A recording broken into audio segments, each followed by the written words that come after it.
Chapter 14. Wiggle. The three of them walked out of Castle Rugna without challenge. The portcullis was raised. Trent had found the hoisting winch, oiled it, and cranked it up with the aid of the magic inherent in its mechanism. The ghost appeared to bid 'em all fond adieu. Chameleon cried at this parting, and even Bink felt sad. He knew how lonely it would be for the ghost after these few days of living company, and he even respected the indomitable castle itself. It did what it had to do, much as Bink himself did. They carried bags of fruits from the garden, and wore functional clothing from the castle closets, stored for 800 years without deterioration by means of the potent ancient spells. They looked like royalty, and felt like it too. Castle Rugna had taken good care of them.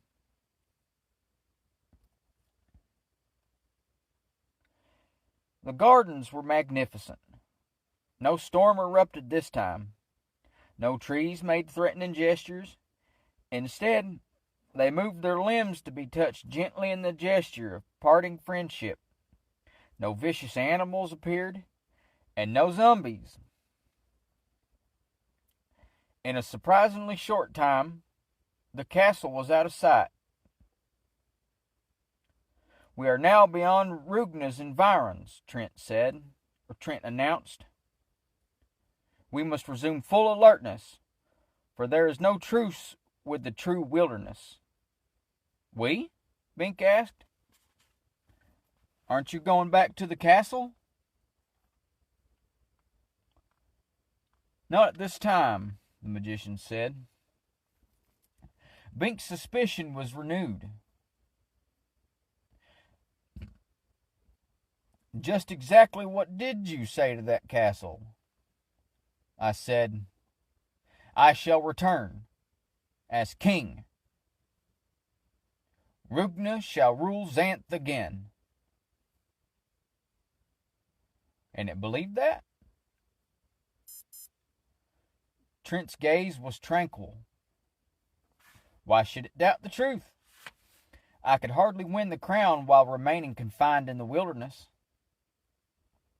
Bink did not respond. The evil magician had never said he'd given up his plot to conquer Xanth, after all. He'd merely agreed to see Bink and Chameleon safely out of the castle. He had done this.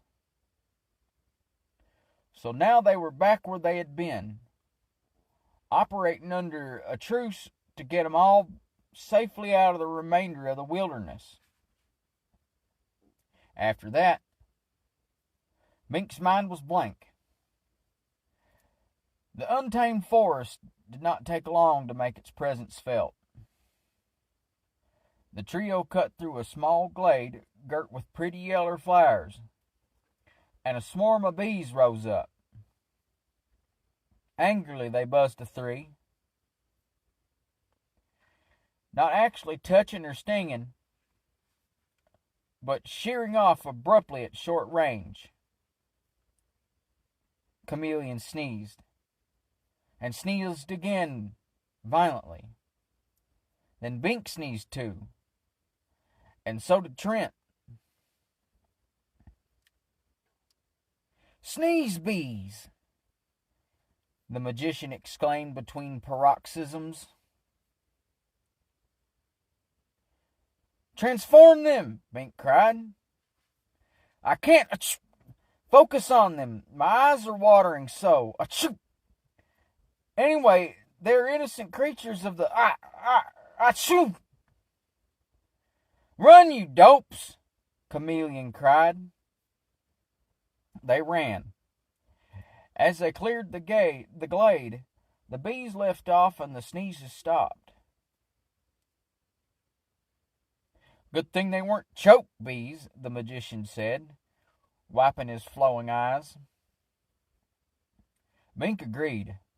A sneeze or two was okay, but a dozen piled on top of one another was a serious matter.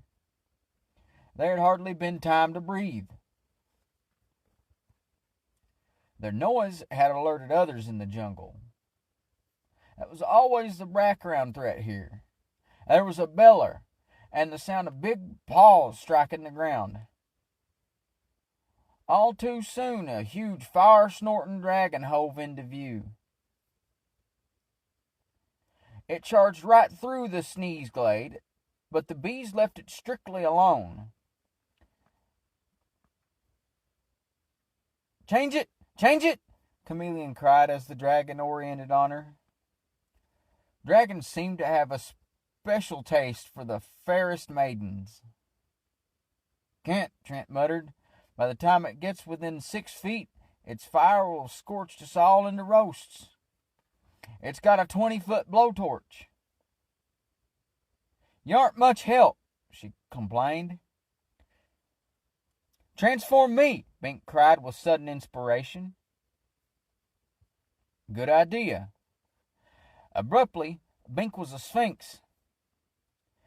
He retained his own head, but he had the body of a bull, wings of an eagle, and the legs of a lion. And he was huge. He towered over the dragon. "I had no idea sphinxes grew this big," he boomed.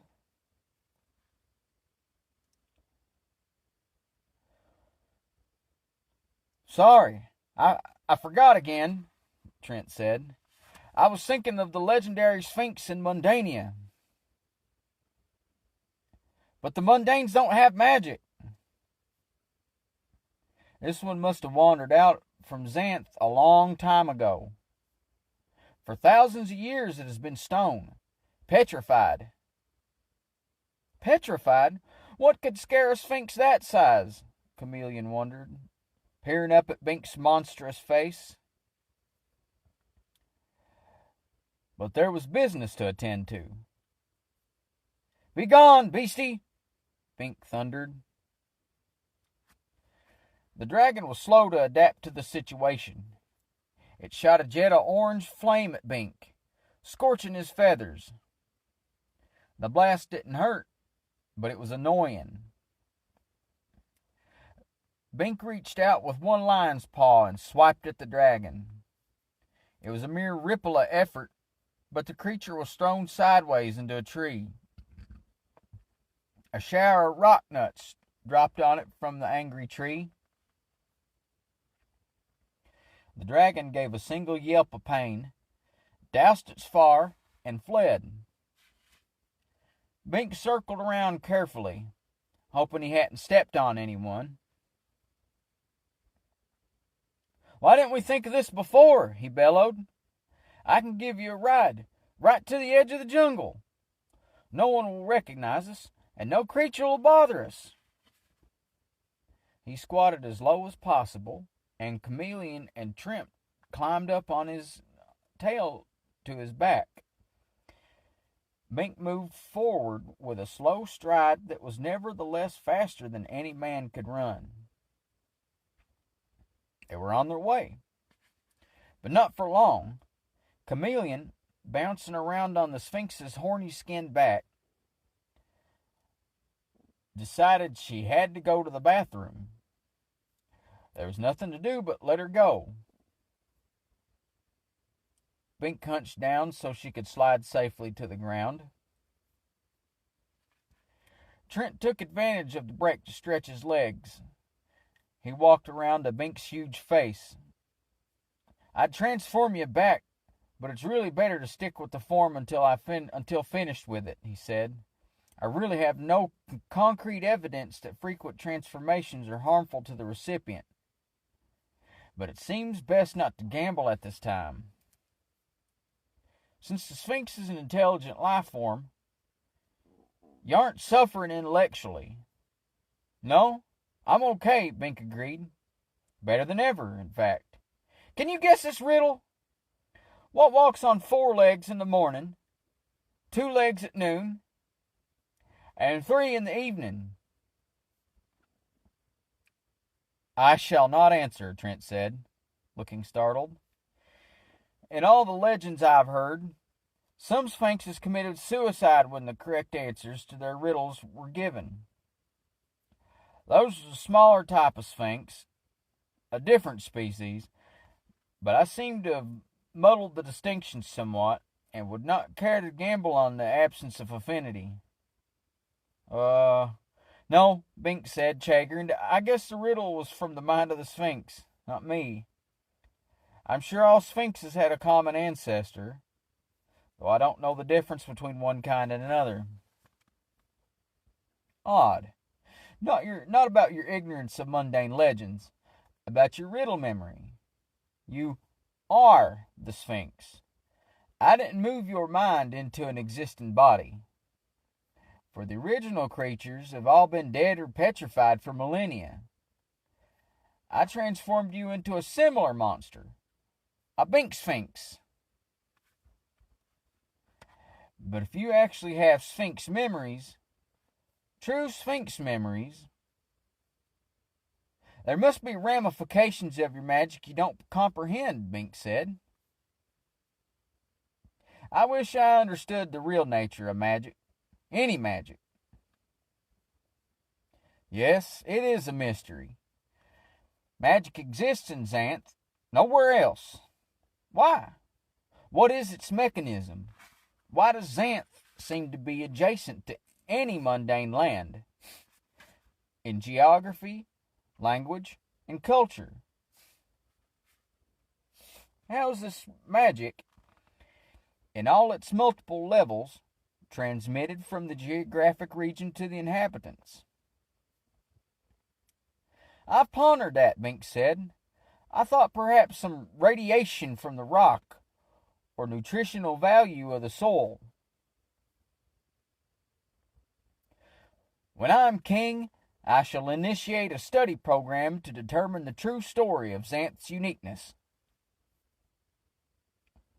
When Trent was king. The project was certainly worthwhile, in fact fascinating, but not at that price. For a moment, Bink was tempted. With the merest swipe of his mighty forepaw, he could squash the evil magician flat,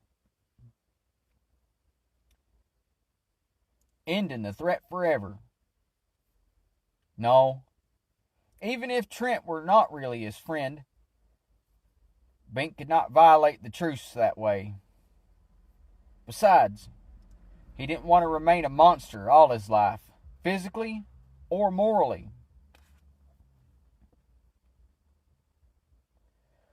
The lady has taken her sweet time, Trent muttered. Bink moved his ponderous head, searching for Chameleon.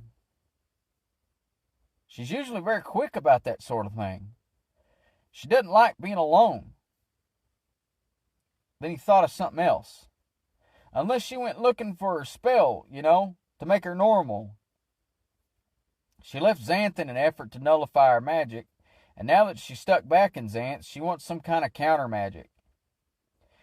She's not very bright now, and Trent stroked his chin. This is the jungle. I don't want to violate her privacy, but maybe we better check for her.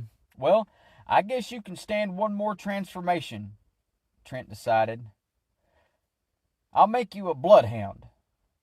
That's a mundane animal, a kind of dog. Very good at sniffing out a trail. If you run into her doing something private, well, you'll only be an animal, not a human voyeur. Abruptly, Bink was a keen-nosed, floppy-eared, loose-faced creature, smell-oriented. He could pick up the lingering odor of anything. He was sure of that. He had never before realized how overwhelmingly important the sense of smell was. Strange that he had ever depended on any lesser sense. Trent concealed their supplies in a mock tangle tree and faced about. Very well, Bink. Let's sniff her out. Bink understood him well enough, but could not reply, as this was not a speaking form of animal,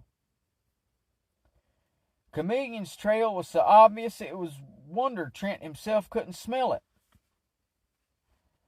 Bink put his nose to the ground. How natural that the head he placed so close to the primary source of information, instead of raised foolishly high as in Trent's case, and moved forward competently. The route led around behind a bush and on into the wilderness. She had been lured away. In her present low ebb of intelligence, almost anything would fool her. Yet there was no consistent odor of any animal or plant she might have followed. That suggested magic. Worried, Bink woofed and sniffed on, the magician following. A magic lure was almost certainly trouble.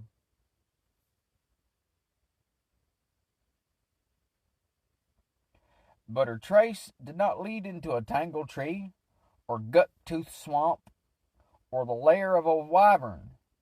It wove intricately between these obvious hazards, bearing generally south into the deepest jungle. Something obviously had led her, guiding her safely past all threats. But what? And where? And why? Bink knew the essence, if not the detail. Some will-o'-the-wisp spell had beckoned her, tempting her even ever forward, always just a little out of reach. Perhaps it had seemed to offer some elixir, some enchantment to make her normal. And so she had followed. It would lead her into untracked wilderness, where she would be lost. And leave her there. She would not survive long. Bink hesitated. He had not lost a trail. That could never happen. There was something else. "What is it, Bink?" Trent inquired. "I know she was following the Ignis Fatuus, but since we are close on her trail, we should be able to..." He broke off, becoming aware of the other thing.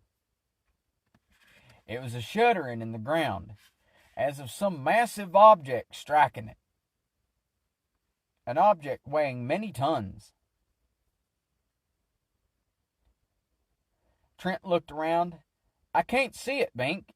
Can you smell it?" Bink was silent.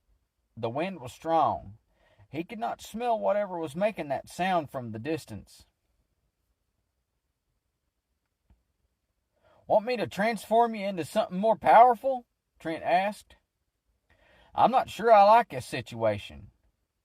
First the swamp gas, now this strange pursuit." If Bink changed, he'd no longer be able to sniff out Chameleon's trail. He remained silent. "Very well, Bink, but stay close by me. I can transform you into a creature to meet any emergency, but you have to be within range. I believe we're walking into extreme danger, or having it walk up on us." And he touched his sword. They moved on, but the shuddering grew bolder, becoming a measured thumping, as of some ponderous animal. Yet they saw nothing. Now it was directly behind them, and gaining. "I think we'd better hide," Trent said grimly. "Discretion is said to be the better part of valor." "Good idea." They circled a harmless beer barrel tree and watched silently. The thumping became loud, extremely loud. The whole tree shook with the force of the measured vibrations. Tramp, tramp, tramp. Small branches fell off of the tree, and a leak sprang in the trunk. A thin jet of beer formed. splashing down under Bink's sensitive nose. He recoiled. Even in the human state, he had never been partial to that particular beverage.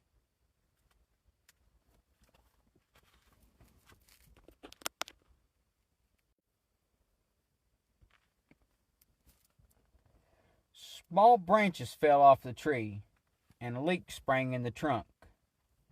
A thin jet of beer formed, splashing down under Bink's sensitive nose. He recoiled. Even in the human state, he had never been partial to that particular beverage. He peered around the trunk. Yet there was nothing. Then at last something became visible. A branch crashed off of a spike spire tree, splintering. Bushes waved violently aside. A section of earth subsided. More beer jetted from developing cracks in the trunk of their hiding place, filling the air with its malty fragrance. Still, nothing tangible could be seen. "It's invisible," Trent whispered, wiping beer off one hand.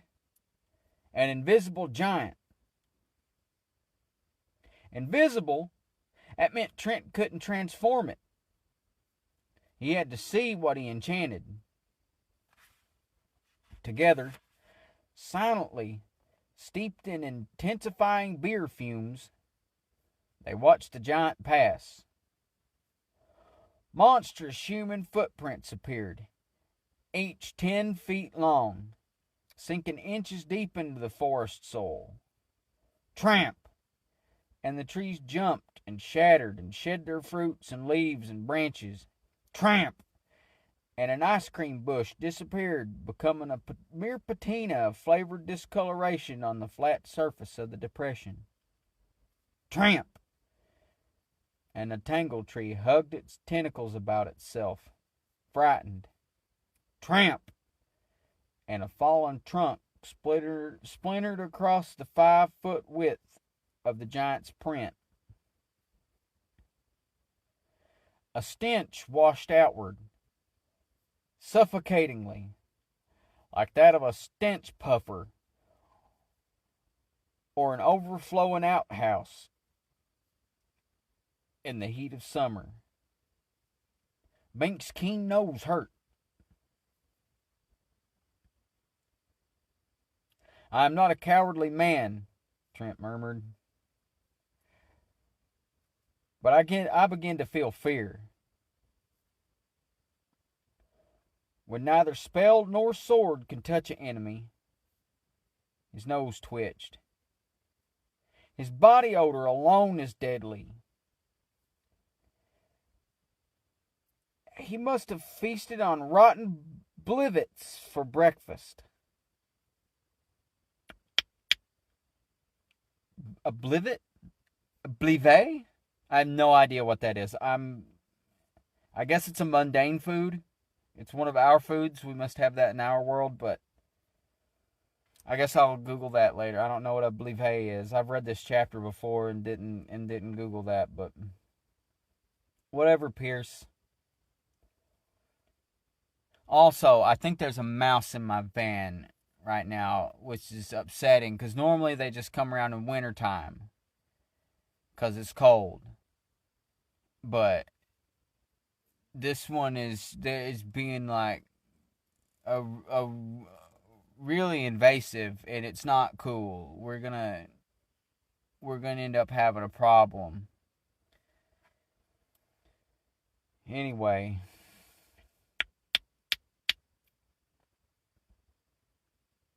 Bink didn't recognize that food. If that was the kind of fruit mundane trees formed, he didn't want any.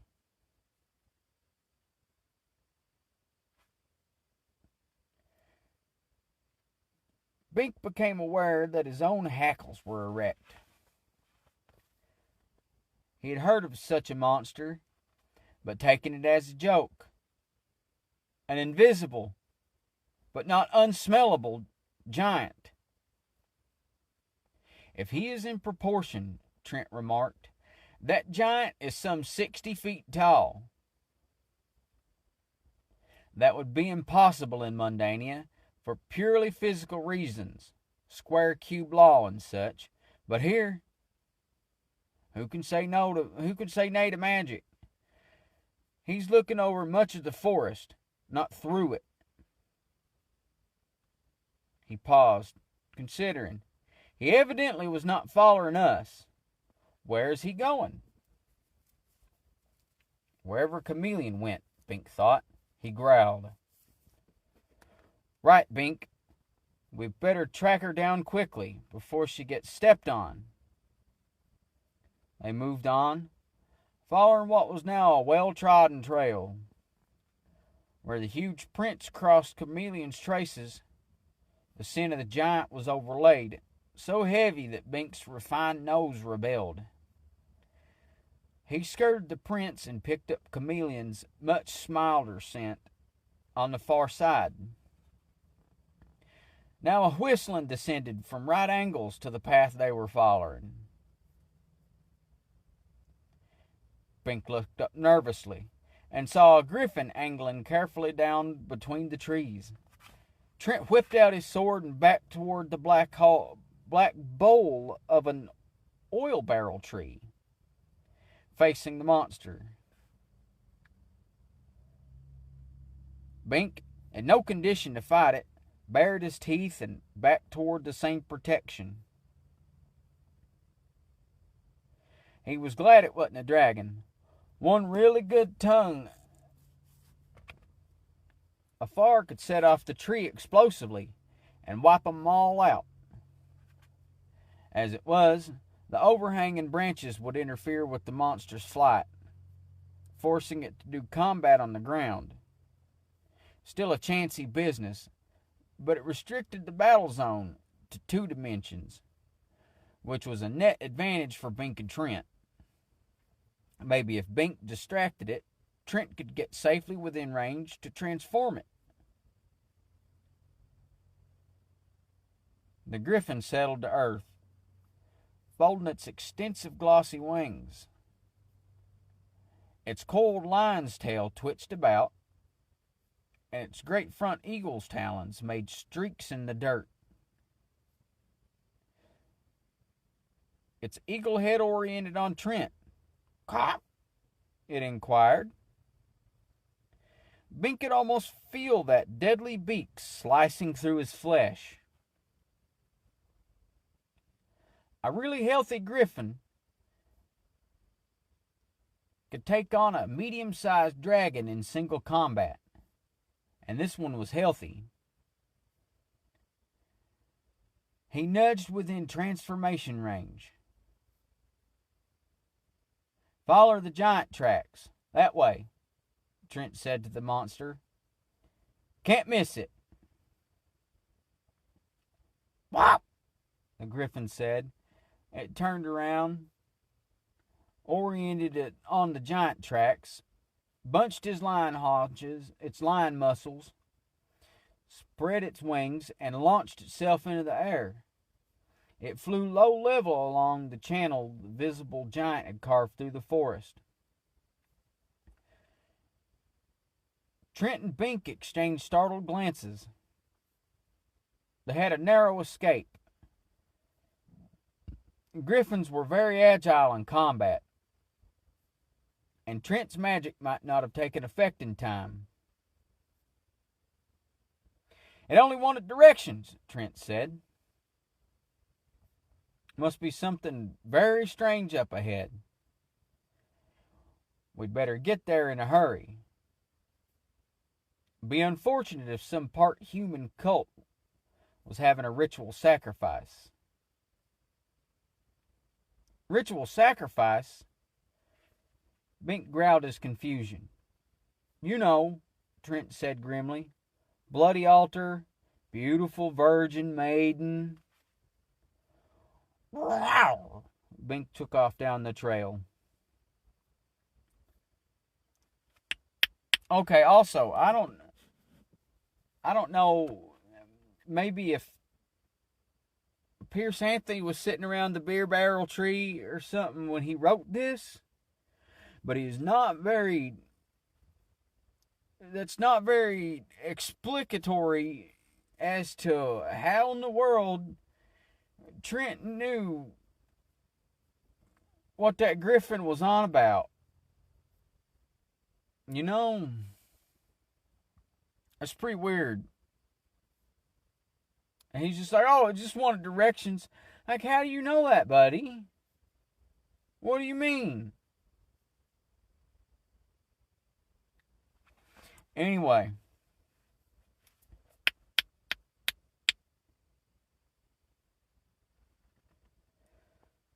Soon, they heard a commotion ahead. It was a medley of thumps, crashes, bellows, squawks, and crashes. Sounds more like a battle than a party, Trent observed. I really can't think what. At last they came in sight of the happening. They paused, amazed. It was an astonishing assemblage of creatures, ranged in a large, loose circle, facing in. Dragons, griffins, manticoras, harpies, land serpents, trolls, goblins, fairies, and too many others to take in all at once. There were even a few human beings. It was not a free-for-all. All were intent on individual exercises, stamping their feet, biting at air, slamming their hooves together, and banging on rocks. In the interior of the circle, a number of creatures were dead or dying, ignored by the others. Bink could see and smell the blood and hear their groans of agony. This was a battle, certainly. But where was the enemy? It was not the invisible giant. His prints were confined to one quadrant, not overlapping the territory of his neighbors. I thought I knew something about magic, Trent said, shaking his head. But this is beyond my comprehension. These creatures are natural enemies, yet they ignore one another and do not feed on prey. Have they happened on a cache of Loco? Woof, Bink exclaimed. He had spied Chameleon. She had two large flat stones in her hands and was holding them about a foot apart while she stared intently between them. Suddenly she clapped them together with such force that they both fell out of her hands. She peered up at the air above them, smiled, enigmatically picked them up, and repeated the procedure. Trent followed Bink's gaze. Loco, he repeated. But Bink could smell no Loco. Her too. It must be an area spell. We'd better back off before we also pray to it.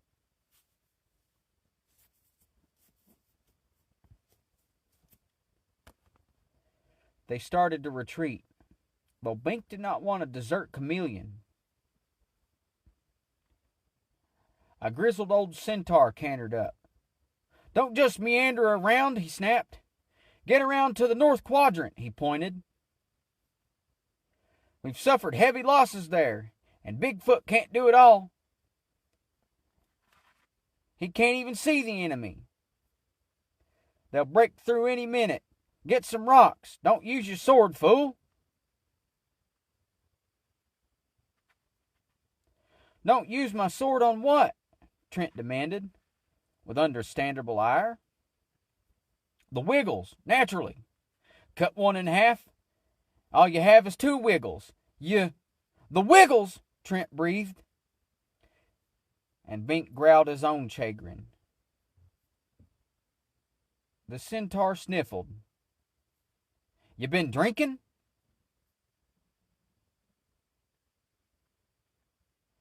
Bigfoot's passage hold the beer barrel tree we took refuge behind, Trent explained.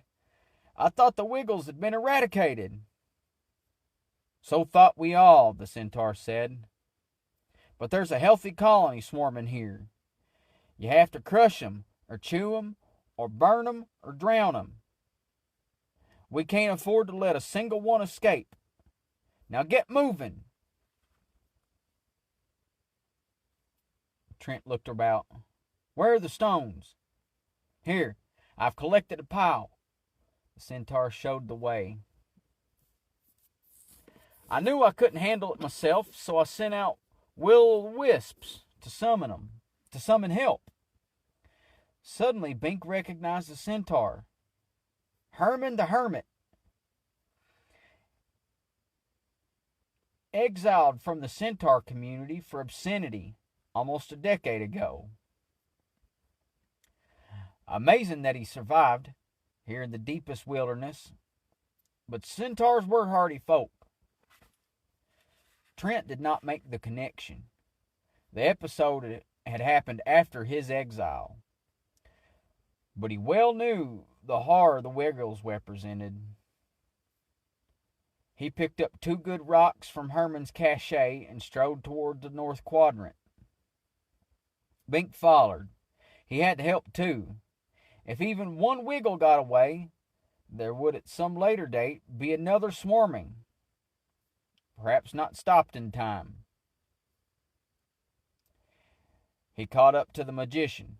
Woof, woof, he barked urgently. Trent looked straight ahead. Bink, if I transform you here and now, the others will see and know me for what I am. They may turn against me, and the siege against the Wiggles will be broken. I think we can contain the swarm with our present creature power. The centaur has organized the effort well. Your natural form would not be better equipped to wage this war than your present form. Wait until this is over.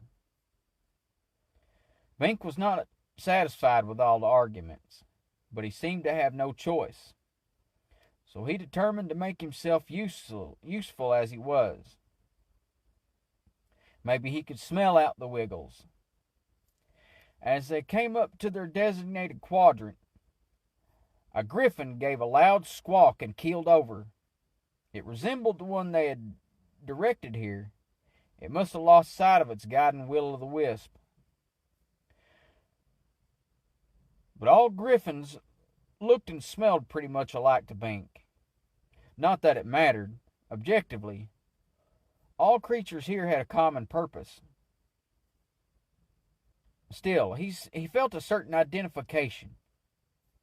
He ran to it, hoping the injury was not critical. The creature was bleeding from a mortal wound. A Wiggle had holed through its lion's heart. Wiggles traveled by sudden rushes along Wiggle-sized magic tunnels they created. Then they paused to recuperate, or perhaps merely to contemplate philosophical matters. No one really knew the rationale of a Wiggle. Therefore, the killer Wiggle that had gotten the griffin should be right about here.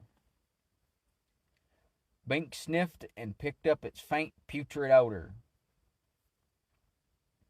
He oriented on it and saw his first live Wiggle. It was a 2-inch long, loosely spiraled worm. However, hovering, absolutely still in midair. It hardly looked like the menace it was. He barked, pointing his nose at it. Trent heard him. He strode across with his 2 rocks. Good job, Bink, he cried. He smashed the rocks together on the Wiggle. As they came apart, the squished, dead hulk of the tiny monster dropped. One down. Zap! There's another, Trent cried. They tunnel through anything, even air. So we hear the collapse of the vacuum behind them. This one should be right about there. He smashed his stones together again, crunching the wiggle. After that, it was hectic. The wiggles were zapping determinedly outward, each in its own pattern. There was no way of telling how long they would freeze in place. Seconds or minutes. Or how far they would zap. Inches or feet.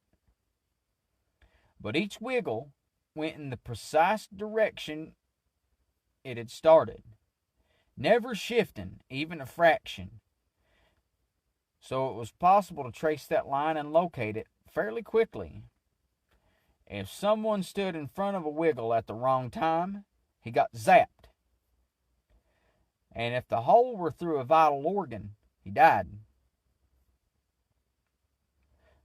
But it was not feasible to stand behind a wiggle, for the closer in toward the source of the swarm one went, the more the wiggles were present. There were so many wiggles that a creature smashing one could be simultaneously holed by another. It was necessary to stand at the outer fringe of expansion and nab the leaders first.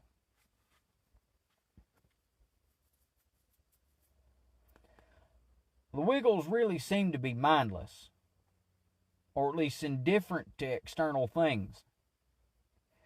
Their preset wiggle courses hold anything at all, in the way. If a person didn't locate a wiggle fast, it was too late, for the thing had zapped again.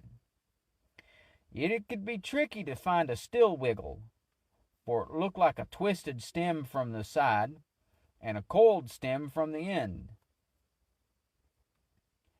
It had to move to attract attention to itself, and then it might be too late to nab it. This is like standing in a firing range and catching the bullets as they pass, Trent muttered. That sounded like another mundane illusion. Evidently mundane wiggles were called bullets.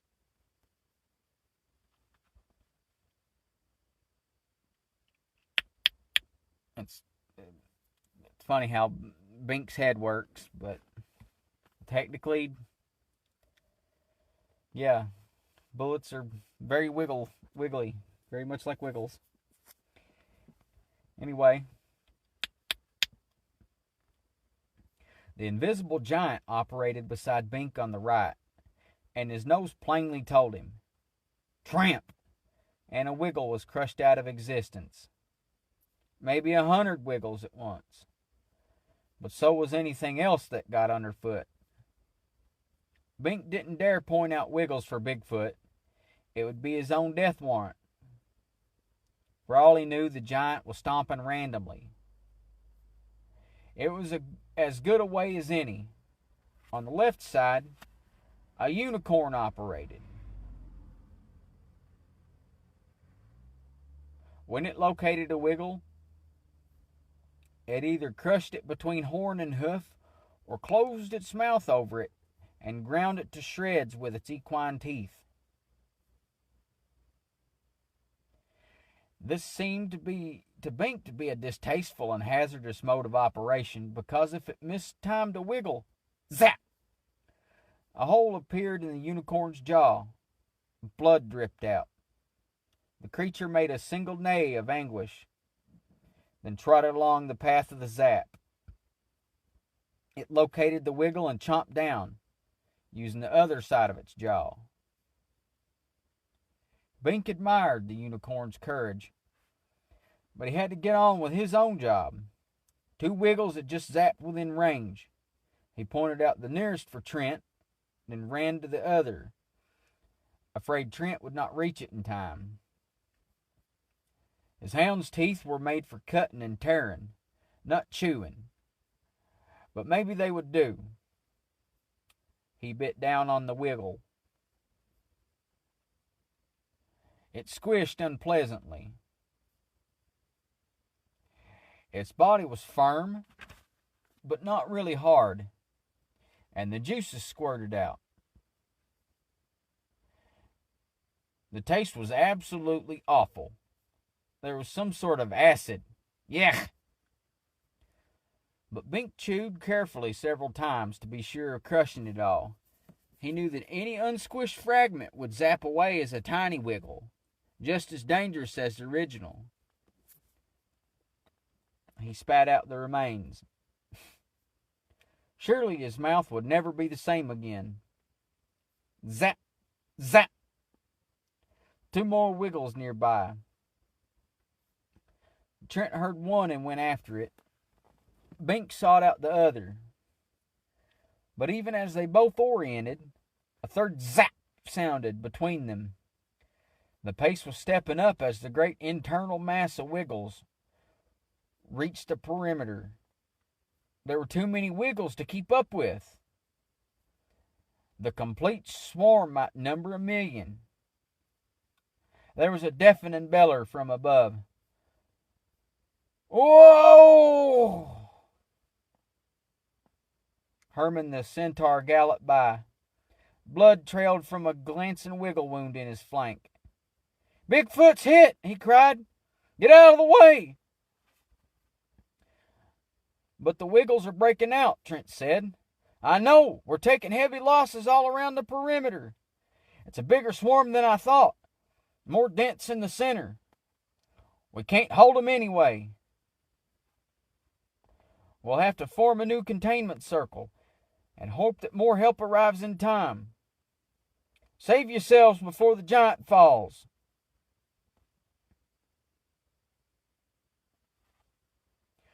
Good advice. A huge print appeared in Bink's territory as Bigfoot staggered. They got out of there. "Ooga!" The giant bawled. Another print appeared, this time in toward the center of the circle.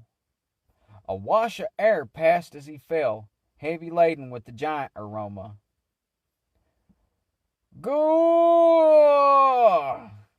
The sound arched down from a 50-foot elevation toward the center of the wiggle swarm. The crash was like that of a petrified pine felled by magic. Woomph! By the way, that's like capital letters, right? GoughAAAAAAAAAHH. Yeah, fun words. Auga. AAOOAAOOGIHH. Auga.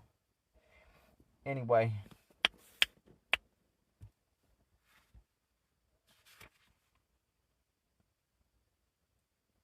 The crash was like that of a petrified pine tree felled by magic. Woomph! Herman, who had taken refuge behind the same jelly barrel tree as Trent and Bink, wiped a squirt of jelly out of his eye and shook his head sadly.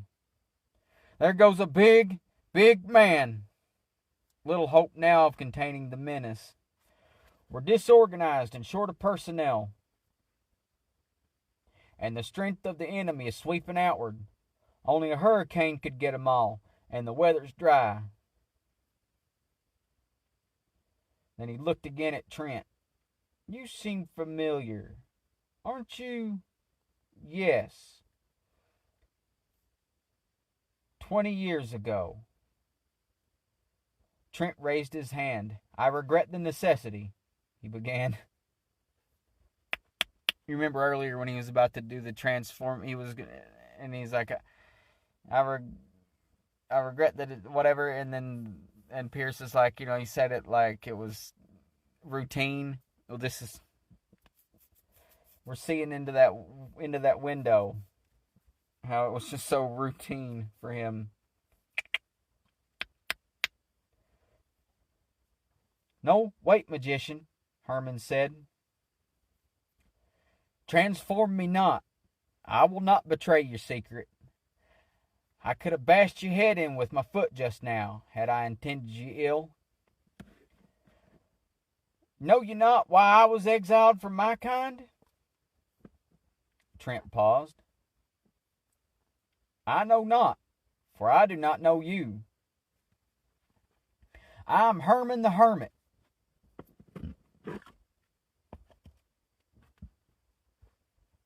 Punished for the obscenity of practicing magic. By summoning will-o'-the-wisps. No centaur is supposed to... You mean centaurs can practice magic? They could, if they would. We centaurs have existed so long in Xanth, we've become a natural species. But magic is considered obscene, Trent finished, voicing Bink's thought. So magic intelligent creatures could do magic. Their inability was cultural, not genetic. So you became a hermit in the wilderness. Correct. I share your humiliation and exile. But now we have a need more important than privacy. Use your talent to abolish the Wiggle menace. I can't transform all the Wiggles. I must focus on one at a time. And there are too many. Not that. We must cauterize them. I'd hope my wisps would lead in a salamander. A salamander? Trent exclaimed. Of course! But even so, the fire could not spread fast enough to burn out all the Wiggles, and if it did, the fire itself would then be unstoppable. A greater menace than the Wiggles. We'd merely exchange one devastation for another. Not so. There are certain restrictions on salamanders, and with foresight, they can be controlled. I was thinking of... Zap! A hole appeared in the trunk of the tree.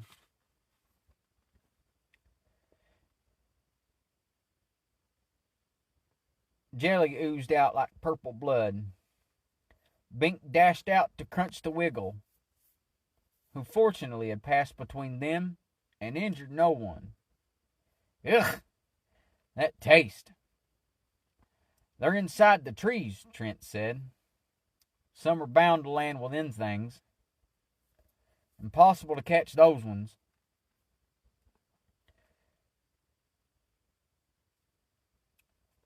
Herman trotted over to a nondescript bush. He yanked several vines from it. Salamander weed, he explained. I've become a fair naturalist in my years of isolation. This is the one thing a salamander can't burn. It represents a natural barrier to the fire. Eventually, the flames are stopped by proliferating weeds.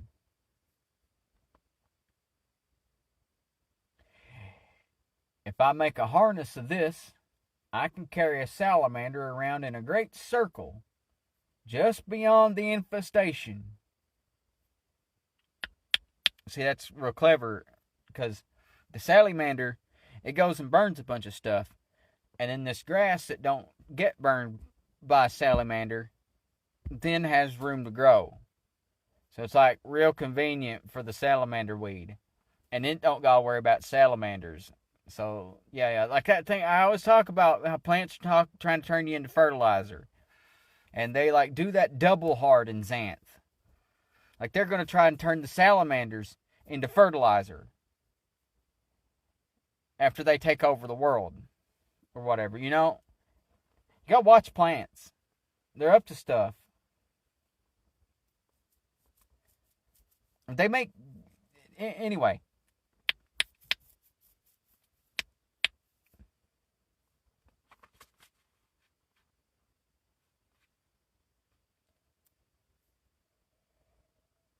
If I make a harness of this, I can carry a salamander around in a great circle just beyond the infestation.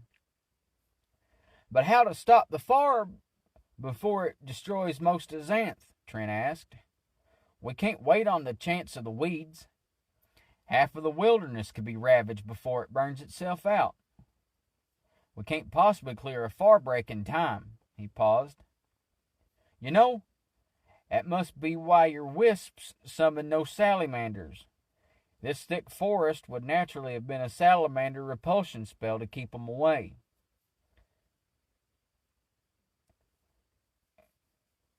Because such a fire would quickly prejudice this whole environment. Still, if we start a fire..."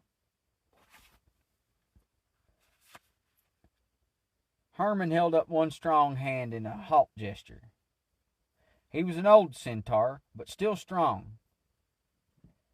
The arm was magnificently muscled. "You know how salamander fire burns only in the direction it starts? If we form a circle of inward burning magic fire..." "Suddenly I comprehend," Trent exclaimed. "It will burn itself out at the center."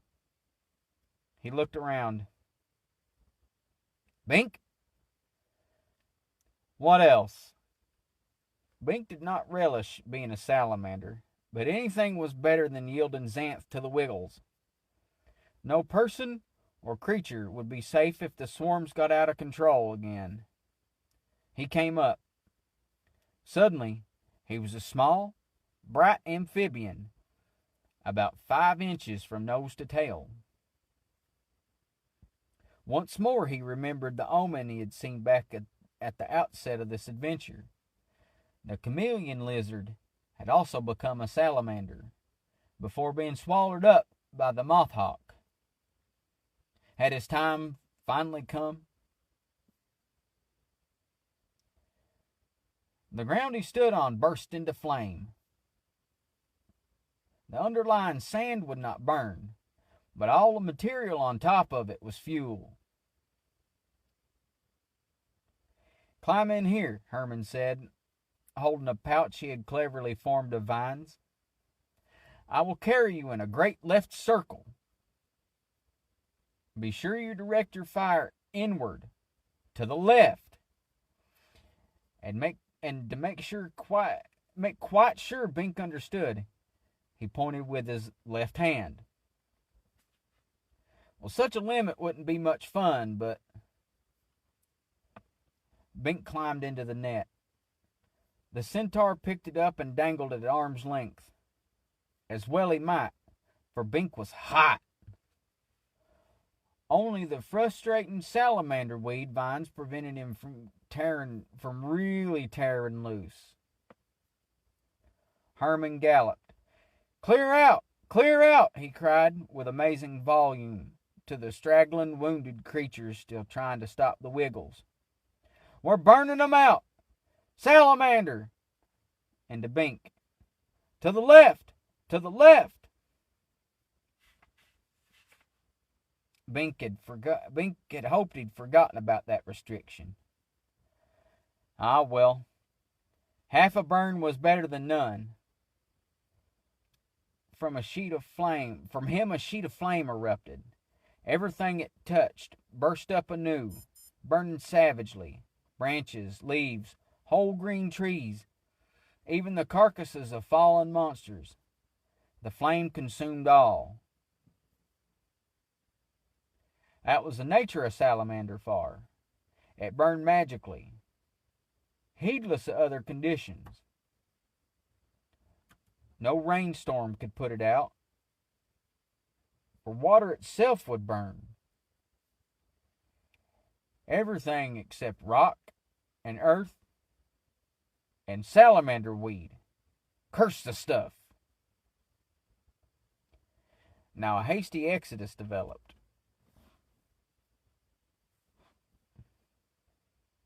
Dragons, griffins, harpies, goblins, and men scrambled out of the path of the terrible fire.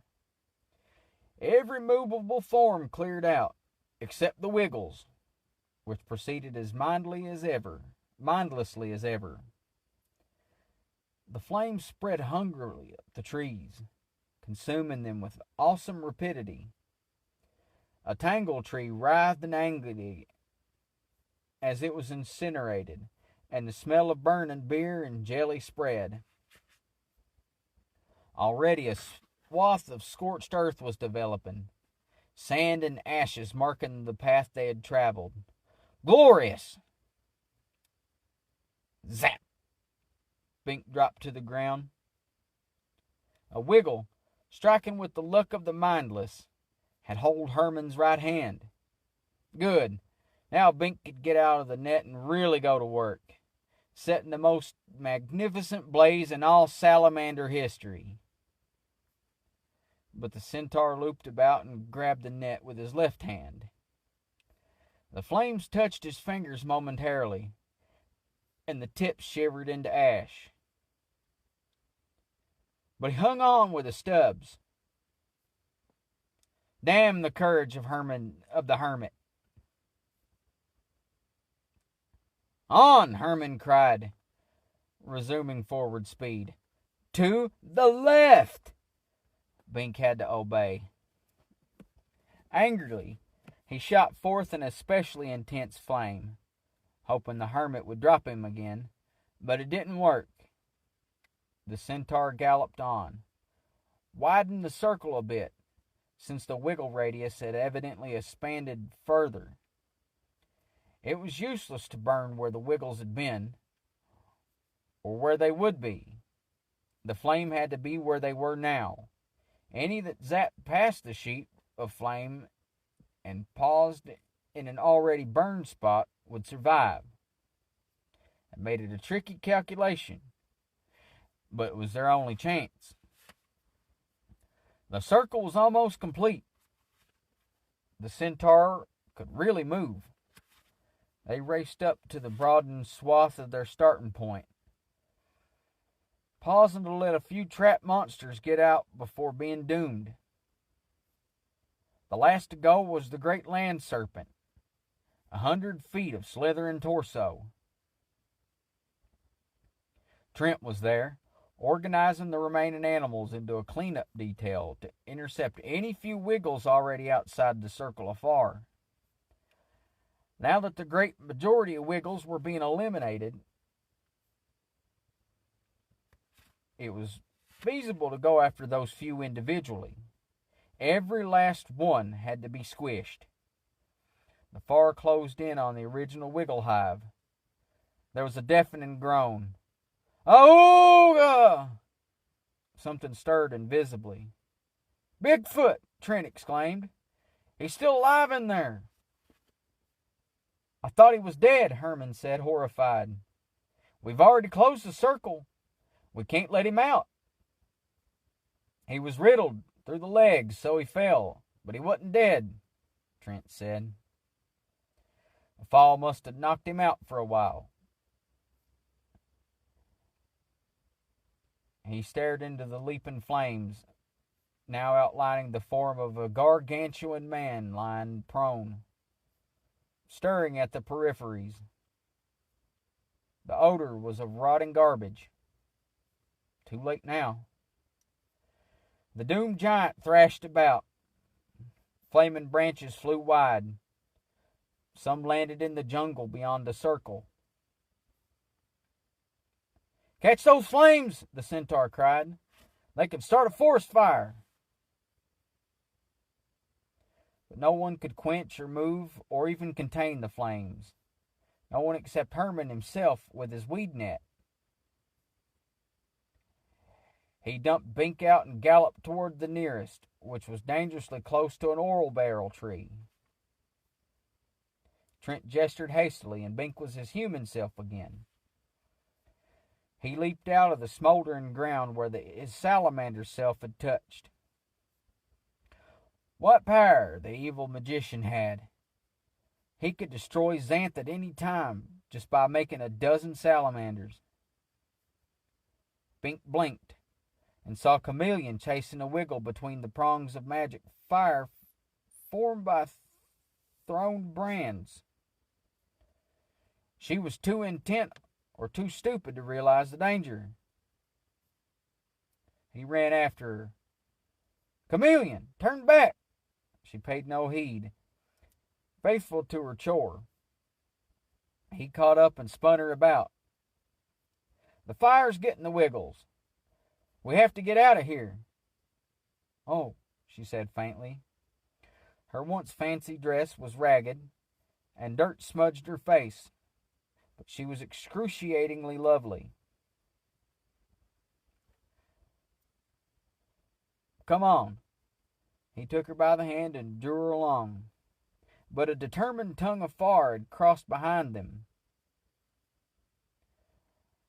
They were trapped in a closing island. The omen!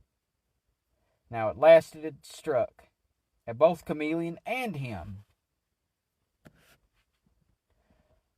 Herman leaped over the tongue, a splendid figure of a centaur. Up on my back, he cried. Bink wrapped his arms about Chameleon and heaved her up onto the hermit's back. She was wondrously supple, slender of waist and expansive of thigh. Not that he had any business noticing such things at the moment, but his position behind her as she slid on her belly onto the centaur made the thoughts inevitable. He gave her graceful posterior one last ungraceful shove, getting her balanced, then scrambled up himself. Herman started walking, then running, ready to hurdle the fire with his double burden. Zap! A wiggle close by. The centaur staggered. I'm hit! He cried. Then he righted himself, made a convulsion of effort, and leaped. He fell short. His front legs buckled, and the rear ones were in the flame. Bink and Chameleon were thrown forward.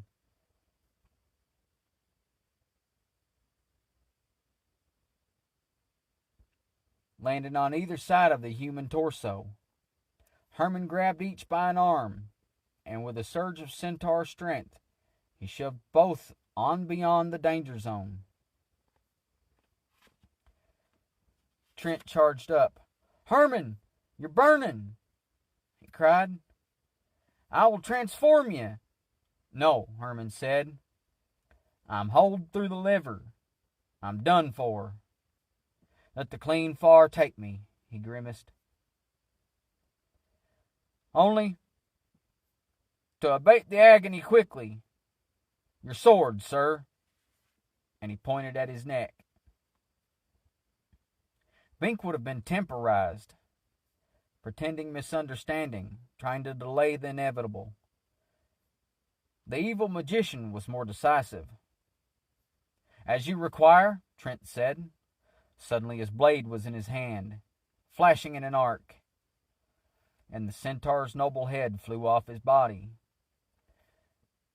to land upright on the ground just beyond the flame.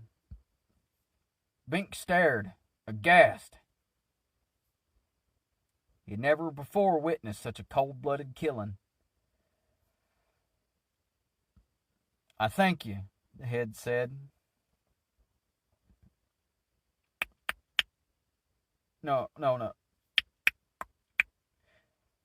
I thank you, the head said. You abated the agony most efficiently. Your secret dies with me. The centaur's eyes closed. Herman the Hermit had really wanted it that way. Trent had judged correctly and acted instantly. Bink himself would have bungled it. There was a creature I would have been proud to have taken for a friend, Trent said sadly. I would have saved him if it had been within my power. Little lights danced in close, centering on that dead head. At first Bink supposed they were sparks, but they did not actually burn. The will-o'-the-wisps, Trent murmured, paying their last respects.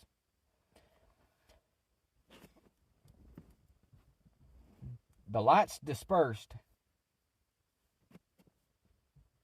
taking with them their vague impressions of wonders barely glimpsed and joys never quite experienced. The fire consumed the body, then the head, and swept on into an already burned area. Most of the remaining flame was now in the center of the circle, where the invisible giant no longer thrashed. Trent raised his voice. All creatures silent, in respect for Herman the Hermit, wronged by his own kind, who has died in defense of Xanth, and for Bigfoot, and all the other noble creatures who perished similarly. A hush fell on the throng. The silence became utter. Not even an insect hummed. 1 minute, 2 minutes, 3. No sound. It was a fantastic assemblage of monsters, pausing with bowed heads and deference to the ones who had labored so valiantly against the common enemy. Bink was profoundly moved. Never again would he think of the creatures of the magic wild as mere animals. At last Trent lifted his eyes again. Xanth is saved, thanks to Herman and to you all, he announced. The Wiggles are exterminated. Disperse with our gratitude and go with pride. There is no more important service you could have performed, and I salute you.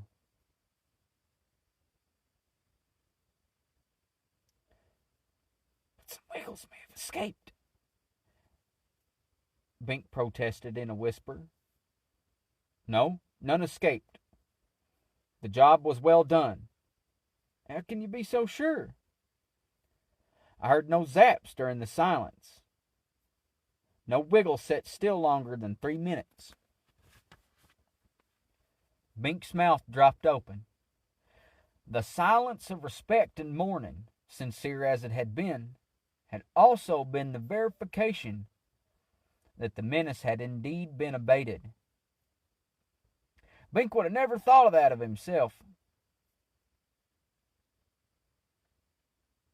How competently Trent had assumed the difficult and demanding chore of leadership when the centaur died, and without betraying his secret.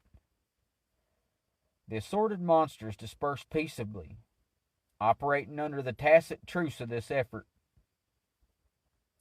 Many were wounded, but they bore their pain with the same dignity and courage Herman had,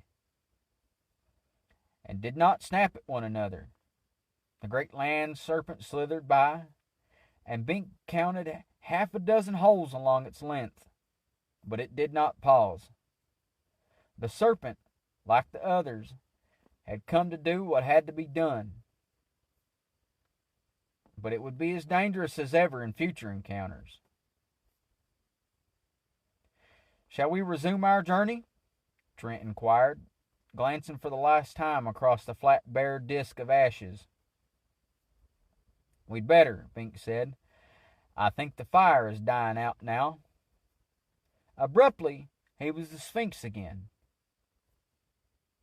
Half as tall as the invisible giant, and far more impressive and far more massive. Apparently Trent had decided multiple transformations were safe. Trent and Chameleon boarded, and he retraced the path to their cache of supplies. And no more comfort breaks, Bink muttered in a boom. Someone chuckled.